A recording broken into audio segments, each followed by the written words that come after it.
Il y a des périodes où la vie semble tourner à vide. Rien nous anime vraiment, puis on se lève le matin avec cette impression-là que peu importe ce qu'on va faire aujourd'hui, bien, rien aura véritablement de sens. Tout redevient plat, puis on se retrouve exactement au même point qu'avant, avec cette sensation que la vie avance pas, qu'elle manque de direction, de sens, de but. Pourquoi je me sens plus passionnée comme avant?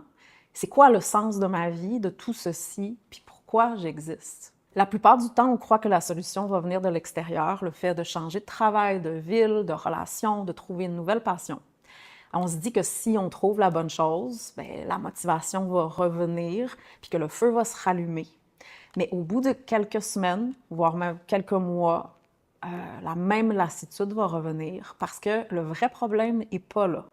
C'est pas l'extérieur qui manque de vie, c'est la connexion à l'intérieur qui s'est éteinte. Quand on n'est plus relié à ce qui nous anime là, profondément, tout finit par perdre de la couleur, de la substance, même ce qu'on aime le plus. Donc, ce qui nous anime profondément, ce sont en fait les désirs que l'on porte. Et le désir réel qu'on a, là, peu importe, c'est d'avoir accès à plus de soi, au fond. Notre relation à la vie qui s'approfondit à travers soi, se mêle avec la frustration, avec de la tristesse, parce que on réalise en fait à quel point notre vie a pris bien souvent une direction opposée à ce qui compte vraiment pour nous le plus. Donc, pour que notre chemin de vie redevienne clair, il faut d'abord recréer du mouvement à l'intérieur. Pas simplement juste se motiver extérieurement, mais rouvrir l'espace à l'intérieur de soi pour que quelque chose de plus profond puisse émerger et nous toucher. Puis ensuite de ça, il faut se permettre de l'écouter. Et c'est ça, en fait, qui va nous redonner envie de vivre puis d'avancer. Pas une fausse motivation parce qu'on a lu un livre ou parce qu'on a écouté une vidéo ou parce qu'on essaie de se convaincre très fort. Qu'est-ce qui me touche vraiment?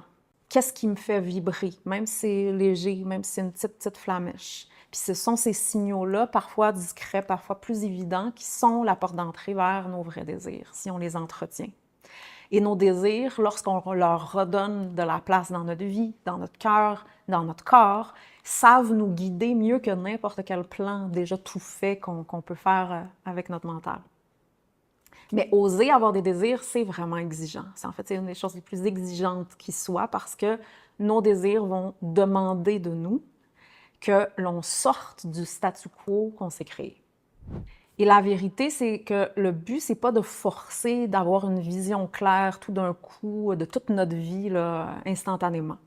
C'est en fait de recréer un état intérieur où la clarté puis où le désir peuvent émerger